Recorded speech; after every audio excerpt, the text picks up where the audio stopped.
বাড়িয়ে দাও তোমার হাত, আমি আবার তোমার আঙুল ধরতে চাই।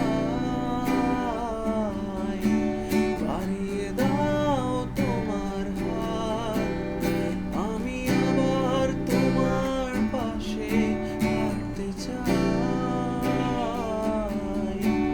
বাড়িয়ে দাও তোমার হাত, তোমার হাত।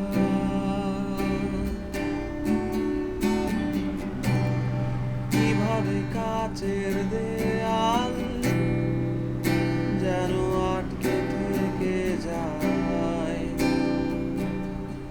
কখনো ঘুরো এ কথায়। অনেক সন্ধেবেলা তোমার ক্লান্ত চোখ